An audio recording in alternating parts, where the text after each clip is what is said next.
न केवल किसान, गरीब, मजदूर, बड़ी संख्या में नौजवान भी निकलेगा और ऐसी ताकत जो संविधान को खत्म कर रही है, ऐसी ताकतें जो संस्थाओं को खत्म कर रही है, नौजवान आगे निकलेगा। इस चुनाव में ऐसी ताकतों को सबक सिखाने का काम किया जाएगा। जो सवाल हमसे आप पूछ रहे हैं वो सवाल सरकार से पूछना चाहिए कि आखिरकार जो हार्दिक पटेल जी ने सवाल उठाया है कि सड़क पर कितनी जांच होती है, और जब इतने अपने जवान जा रहे हों तो वो गाड़ी आकर के क्यों टकरा गई उससे, ये तो सरकार जवाब देगी। सरकार को जवाब देना चाहिए, क्योंकि वही लोग हैं जो देश में बहुत से सर्टिफिकेट बांटते हैं। सर्टिफिकेट बांटने वाली सरकार को जवाब देना चाहिए।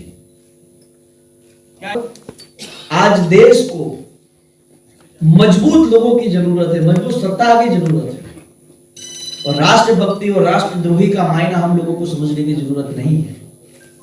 अगर देश के युवाओं को रोजगार मिल जाए, किसानों को फसल के सही दाम मिल जाए, देश की सुरक्षा ठीक से चले, संविधान पर कोई खतरा ना आए, अगर उस पर जो कोई काम करता है उससे बड़ा देशभक्त कोई नहीं हो सकता। लेकिन इन्होंने इन सारी चीजें, इन सारी मर्यादाओं को खत्म करने का काम किया है। आजाद हिंदुस्तान में पहली बार यह हुआ कि जंतर मंतर पर संविधान की कापियां जलाई गई और बाबा साहब आम्बेडकर मुर्दाबाद के नारे लगे भारतीय जनता पार्टी के राज में। तो इसके खिलाफ हम लोग बोलते हैं। जब हम 2014 से पहले देखते थे कि यूपीए गवर्नमेंट के सामने जब अन्ना हजारे आंदोलन कर रहे थे तो लोग उनको बड़ा देशभक्त कहते थे, और आज हम भारतीय जनता पार्टी के सामने आंदोलन करते हैं तो लोग हमें देशद्रोही कहते हैं।